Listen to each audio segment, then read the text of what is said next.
Alright, it looks like Ben Affleck's gonna be our new Batman. And yes, we are all justifiably upset about this. However, there's some good news. Mike and I have written the perfect Ben Affleck Batman movie. Why is it perfect? Because we put every other Batman in it. It's called the BATMENDABLES. Okay, so our movie opens on the twisted skyline of Gotham City. And Ben Affleck, as Bruce Wayne, wakes up, he grabs his morning paper, and they hate him. Gotham hates him, America hates him, and he's all dejected and forlorn, and he can't take it, so he just gives up being Batman before he even starts. He shutters the Batcave, and he throws the keys to the Batcar in the river, and he smashes the bat signal into pieces, and Morgan Freeman hits the road. He's not his tech guy anymore. Maybe he's going to work for Google or Facebook. Maybe he's writing listicles on BuzzFeed. Maybe he's running the Cinefix Twitter account. We don't know. What's Morgan Freeman doing? He's out of the picture, man. So suffice to say, Bruce Wayne is just giving up on being Batman. So what does he do instead? He does what Bruce Wayne does best, being a multi-billionaire jerk. This is fast cars, faster women, and then he becomes like a real rich, crazy person, like he cuts his own album, and maybe he has his own reality show, and he shoots a music video with Terry Richardson, maybe, I don't know, it's crazy. So who's not having any of this? Mr. Alfred Pennyworth is butler, because he exists to serve Batman and Bruce Wayne, and he doesn't recognize this guy anymore. Who's this guy? He's not Bruce Wayne, he's not Batman, what's going on? Alfred's retiring. Alfred's out of the game, because Batman is out of the game. You know what happens when Batman's out of the game? Crime in Gotham, way up, buddy. But when Bruce Wayne is up late at night, he's staring out over the Gotham skyline, you know who he misses the most? Gotham City, his ex-girlfriend, desperately. And this is the point in the movie when usually you'd have like some actress come in and be the love story. We're just gonna skip right over it because honestly, who remembers the love stories from these movies? No one does. Moving right along. Meanwhile, across Gotham, there's Alfred. He's retired now. He's coming home from, the only proper British pub in all of Gotham. He's a little knackered. He's raining in Gotham because it always rains in Gotham. And he's alone in the street. There's one single lamp, and he sees a shadowy figure off in the distance. Who's that, then? Who's that? And out of the rain, out of the mist of the Gotham streets comes not one, not two, three, four shadowy figures. Who are you? Show your face. I'm Michael Caine. You know who it is? It's all the Jokers. It's Heath Ledger. It's Jack Nicholson. It's Cesar Romero and Mark Hamill. Mark Hamill is there with his, with the headset and a big mic. They're all there. They're Jokers, and they've come for Alfred. And they stab him. They stab the crap out of him. He's dead. Alfred's dead! So Bruce is at home, and Wayne Manor gets a call from Commissioner Gordon, and Gordon's like, listen bro, your butler's dead. We got our forensics team on it, and it looks like he got the crap stabbed out of him by a bunch of clowns. And this is classic Gotham stuff. This surprises nobody at this point. So Bruce is he's heartbroken. He has no Alfred anymore, and Alfred is the key to becoming Batman.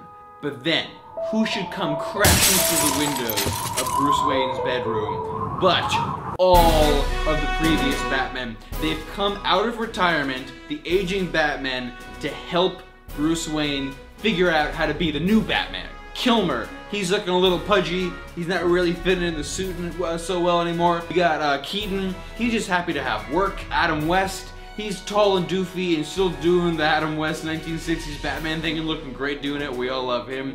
And then you got Clooney, he's got a heart out at 5, so you can't spend too much time being Batman, but we're just happy to have a few minutes of him because he's not cheap anymore, man. He is not cheap.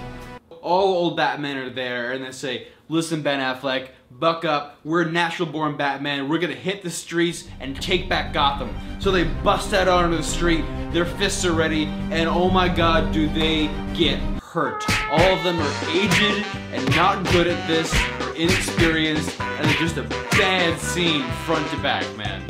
So with all of them beaten up, they realize what they have to do.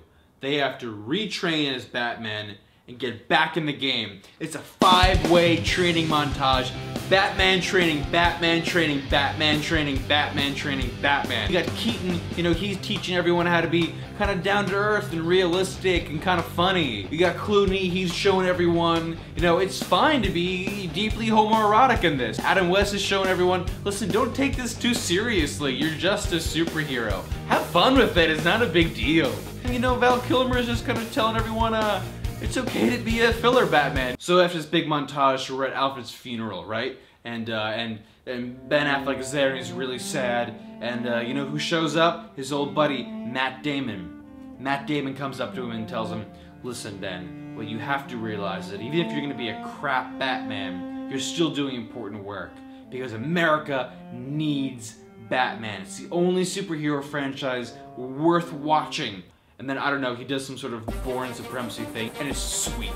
So, the Batmendables track the Jokers back to Arkham Asylum. And when they get to Arkham Asylum, holy crap, Alfred is still alive.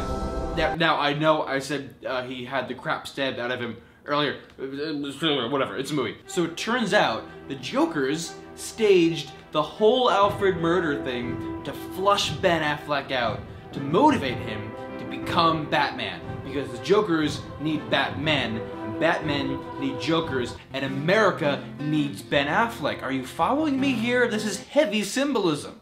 So Ben Affleck and Heath Ledger Joker, you know, they have this skirmish, this little showdown, where Heath is like, listen Ben Affleck, I saw you in Daredevil. What do you think you're doing being a superhero?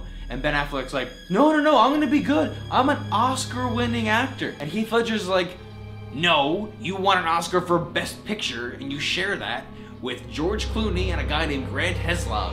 Don't kid yourself, buddy. And then Ben is like, oh no, maybe he's right. Maybe I can't be Batman. Maybe I don't deserve to be Batman. Ben Affleck returns home to Wayne Manor, dejected, broken. He's all inside his head because of the Joker. But guess who's waiting for him at home? It's Christian Bale. You thought I forgot about him, but I didn't. He's there, and he has advice for Ben Affleck. Ben, listen to me. I'm the only actor to play Batman who's ever won an Oscar. I know what I'm talking about. You have to find out who you are as Batman. I'm not Batman. I'm just a big character from Good Will Hunting. That's good. Use that. Who, Chucky Sullivan? He's just some scumbag from Boston. Exactly. So Ben realizes now what he has to do. He hops on the first commuter train that goes from Gotham to Boston.